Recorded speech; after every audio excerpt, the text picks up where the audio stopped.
Good morning.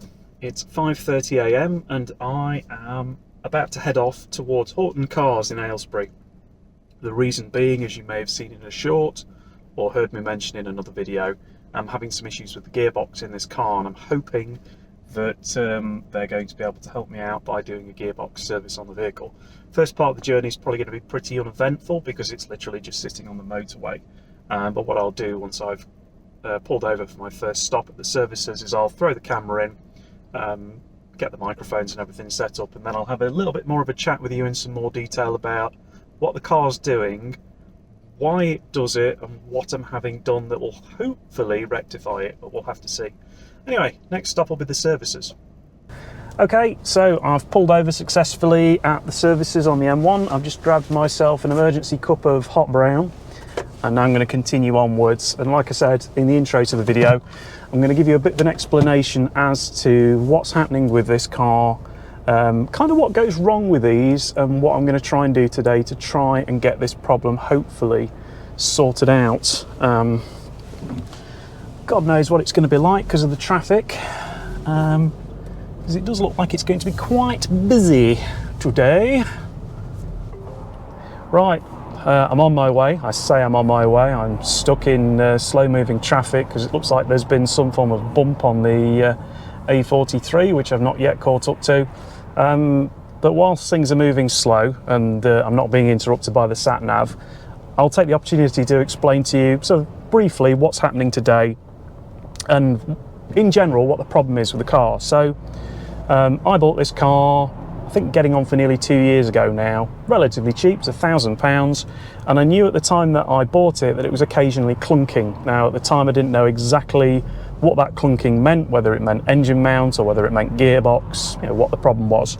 When I very first drove it home, it became obvious that the valve body was a little bit iffy, and the way that manifests itself on this car is when you slow down and come to a stop, there's often a delay. I don't know if it's engaging first gear or second gear, but whichever of the two gears it is, it can thunk or bang into gear. Only tends to do it when it's hot. The other thing it will do is, which I think to be fair is a manifestation of the same problem, is when you go into relatively fast flowing roundabouts and you need to get a move on, there can be a delay with the car taking up drive, and again that can be quite unpleasant. You get a knock or a bang. The last thing it occasionally does, which I'll include a quick clip of now,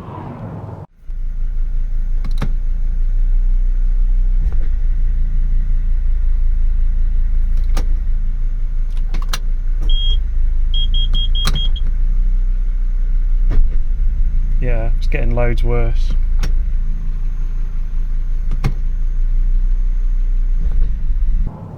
You can see there, so that's stationary, gearbox is warm, up to temperature, and when I put the car in drive, you get a thump or a bang.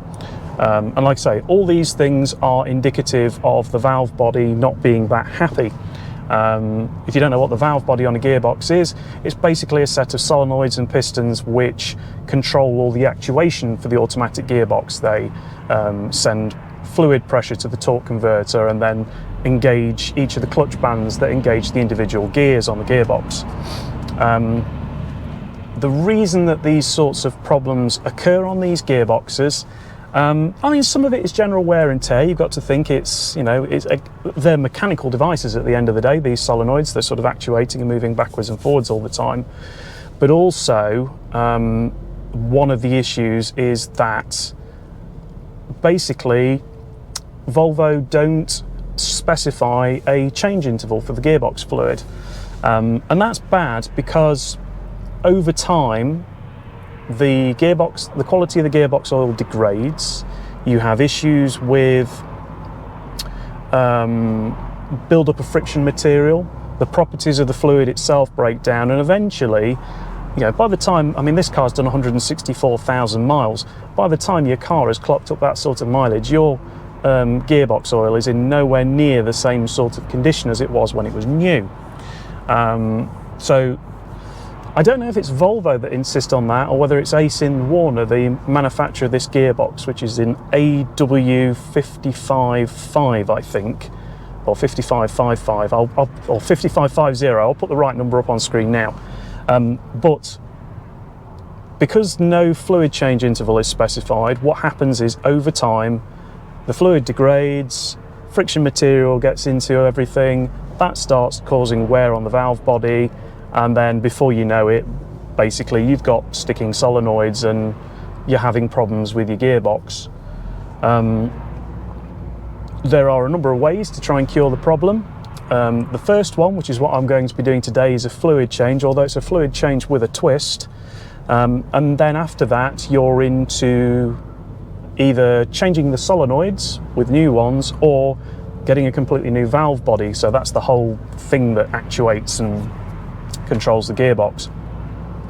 And then finally after that, if none of that works, then you are into full gearbox rebuild territory, because perhaps your friction materials are shot, which can happen on high mileage boxes. But anyway, yes, we'll see what happens with it. I honestly don't know at this stage whether or not it's going to make things better. It could actually make things worse. That's always the risk you take when flushing a gearbox.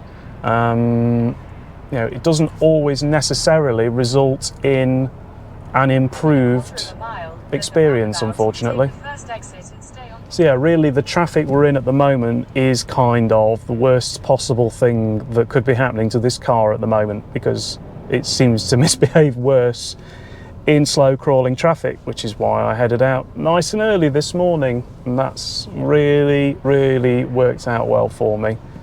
So I think it's taken me so far about 20 minutes to do a quarter of a mile, and every time I look on my my navigation, it seems to indicate that the time it's going to take to get across this roundabout is increasing, which is slightly concerning.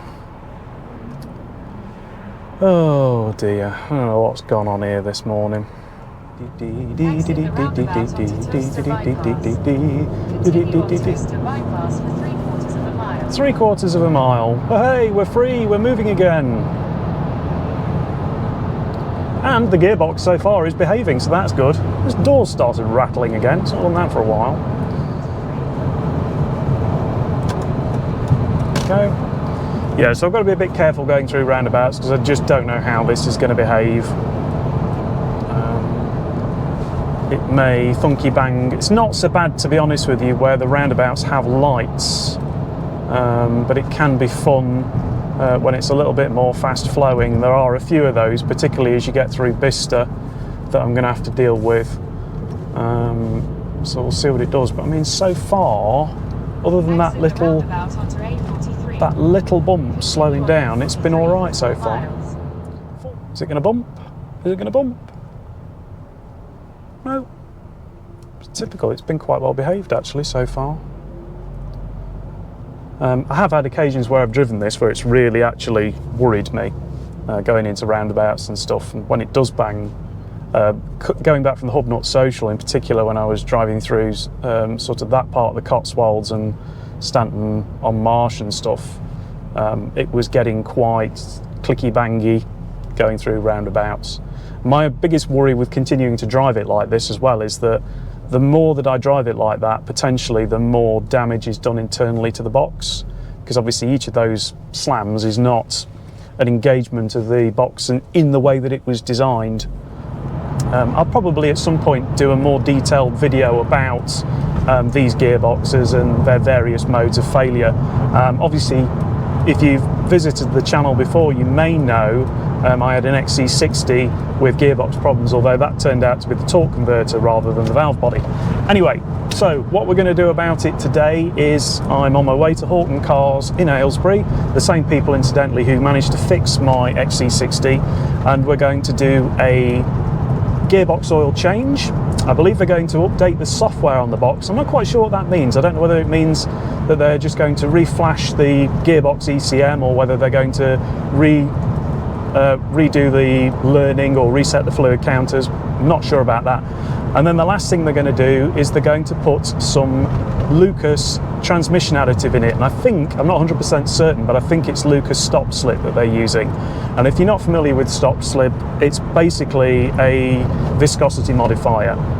The idea being that, I mean, in the case of this car, this gearbox works perfectly fine when it's cold, but as the temperature in the box goes up, the fluid gets thinner, and then I think it's that thinner fluid that struggles to overcome the pressures in the gearbox and causes problems. So I think the idea behind putting the Lucas treatment in is that if there is any resistance in the various pistons in the valve body, a slightly thicker transmission fluid when it's up to temperature should, in theory, be able to overcome it. Now that's really only a sticking plaster type fix for something like this, but Graham has said they've had quite a lot of success in preventing premature rebuilds of particularly P2 gearboxes using that, and it's a relatively inexpensive first step. So we're going to try that first and see how we get on. If that doesn't work, well, the options are either to replace the valve body in its entirety or just replace the solenoids in the valve body, neither of which are easy jobs because unfortunately the subframe's completely in the way, so you've got to drop the subframe in order to get the cover off to do either job, or it's taking the gearbox out of the car and having a full refurb done, which I think for this would be somewhere in the region of around £3,000, which doesn't make a great deal of sense in a car I've only paid £1,000 for, obviously. Unfortunately, there just aren't many places in Europe that deal with automatic gearbox problems that can make those repairs more affordable. You know, I think in the States it's much more common to be able to take your car somewhere where they would be able to sort of tear down and completely redo the gearbox. So yeah, I mean that's what this situation with this car is at the moment. It's probably going to decide its fate, how well today goes. The problem is clearly right on the edge because I can take this on a journey, and to be fair, so far on this one, the box has been pretty impeccable.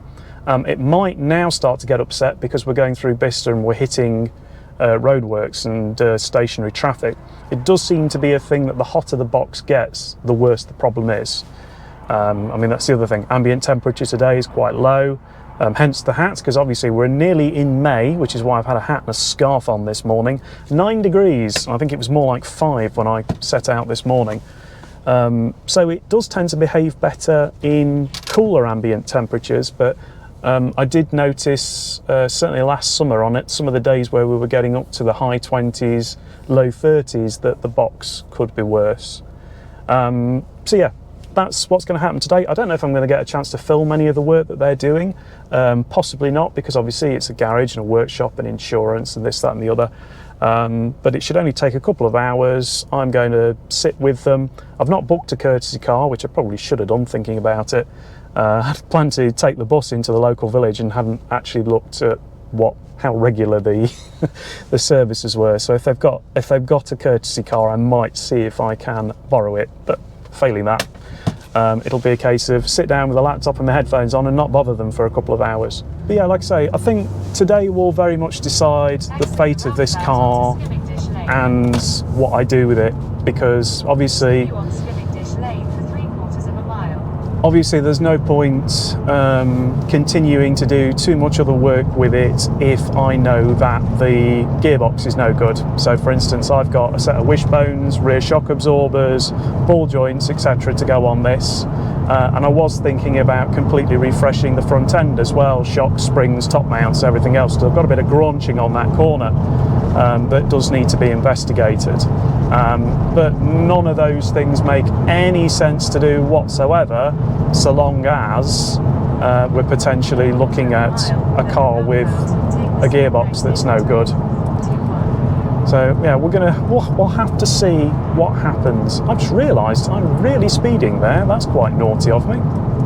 It's 40 through here and absolutely nobody is doing 40. I'm sure it used to be quicker than that. Excuse for 5-cylinder Symphony. Continue on B4011 for 5 miles. Go. It's 50 anyway. Boo. that's the other reason really why sorting the gearbox wasn't particularly part of the plan, because I sold my XC60 to Sean over on the Morsels and Motors channel, and I had every intention of buying an XC90. Then some bloke in Fareham decided to sell his Citroen BX and I bought that instead. Probably did the better thing, but obviously it did create a slight hole in my finances, as will the upcoming restoration work. VEP is still currently having all its low pressure return pipes looked at the moment, so I'm hoping I'm not going to have a 4-figure bill for that. I shouldn't do, but we'll see. They've had it now for half a week. I think it's been at Euro Car Care. I do miss it, want it back.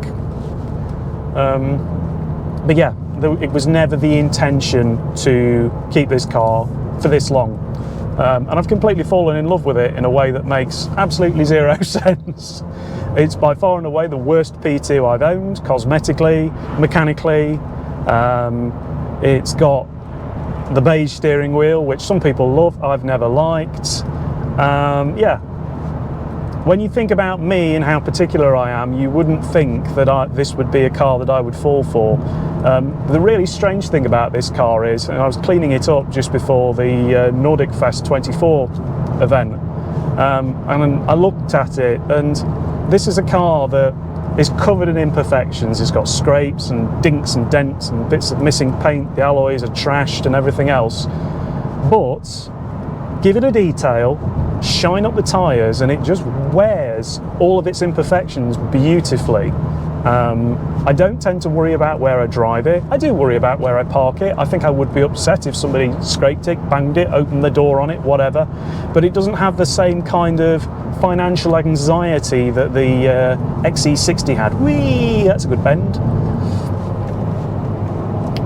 So, I don't know. And it's funny, my mum said to me, you've always been more of a fan of the diamond in the rough kind of cars, and I think that's actually true, and it's definitely true of this one. This is a diamond in the rough kind of car. It's never, I mean, I could make it into a show winner, but the amount of money you'd have to spend to make this a nice P2, my goodness me, it's not worth it. It's arguably also the perfect car for somebody who is obsessed with going to the garden centre and is part way through doing a house renovation. Yeah, I don't know, I kind of love it, and that's why I really, really would like to save it. And I think I posted on Twitter and maybe the Rustival Friendship Corner that there is nothing I like more than taking a slightly average or tired looking car and making it look loved, and that's what I've done with this. You know, I'd like to think anybody that sees it will look at it and go, that car looks loved. Doesn't look immaculate, it's not perfect, you know, but it looks like somebody cares, and that's what I'm all about, and that's really what my motoring is all about as well. I can't see or envisage the day where I wind up buying something new again on a monthly. It's just not for me. I like to own my cars outright, and I like to bond with them, and I've definitely bonded with this in a way that really doesn't make, like I say, a great deal of sense. In the Dave's box ticking exercise of cars, this does not tick many of them, other than the fact that it's a Volvo and it's petrol. You know, it's missing a lot of the things I would normally want. The heated seats are woeful, the interior is full of squeaks and rattles and is all worn out, but I love it. I just love it. I like the way it soaks up distances, and it's endeared itself to me in a way that I didn't expect it to, and I think that's why I've still got it. That's why I didn't rush out and buy an XC90, and both Jim and Sean have driven this and both said how nice it is. And because cars like this are rapidly disappearing as well because of, you know, fuel consumption and in some cases taxation, I'm kind of lucky with this one. This one's not too bad. Yeah, it'd be nice to keep hold of it and keep it going. Anyway, I think that's quite enough waffle for this video. I'm nearly at Horton Cars. God knows what's going to happen, whether I'm just going to sit in a waiting room for a couple of hours or actually get out. If I get out, I might pop the GoPro back in that car, but we'll see what happens. So yeah, I'll probably catch up with you the other side of the repair.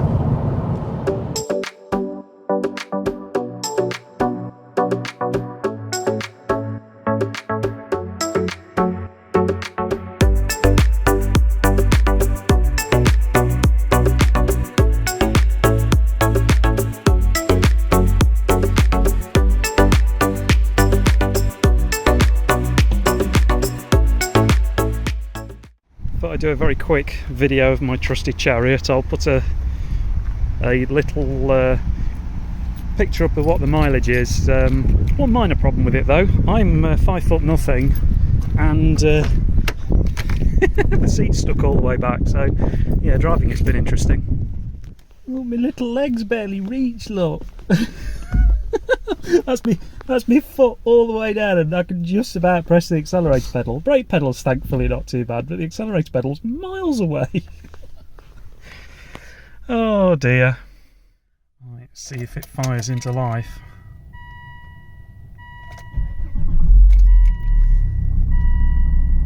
It starts alright though. Barely running. Right, I'm not going to bother recording driving back, so yeah, next bit will be when I go and pick mine up, because they've just told me it's sorted. Okay, so we're all done, and I'm going to head back home now. I'm not going to bother recording the drive home.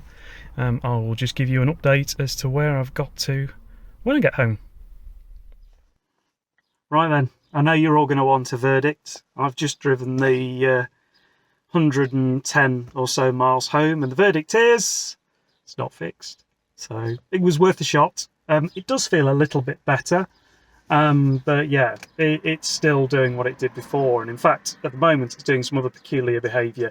Now I'm not going to write off having had this done just yet, because these gearboxes are adaptive, and that means that it can take a bit of time for any changes in things like fluid levels or valve bodies or any component to settle back down.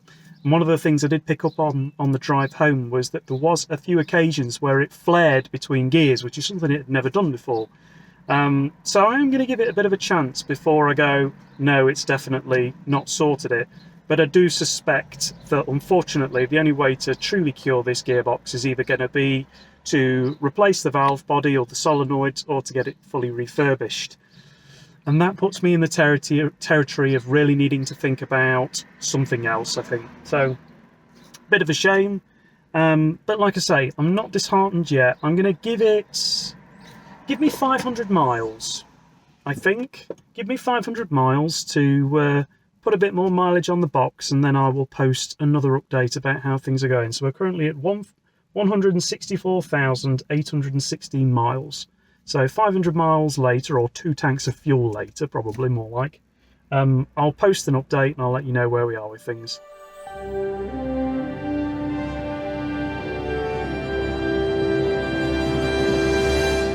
So where was I? I have no idea. I'm probably going to wind up starting this video again, I think, after I get the there's I think a 7 or 8 or 9 mile roundabout indication where I know I will be free from somebody going, turn left, turn right, do this, do that. I'm having a sane day today. It's fine, it's fine, it's fine, it's fine, it's fine. Ooh, it's covered in blossom.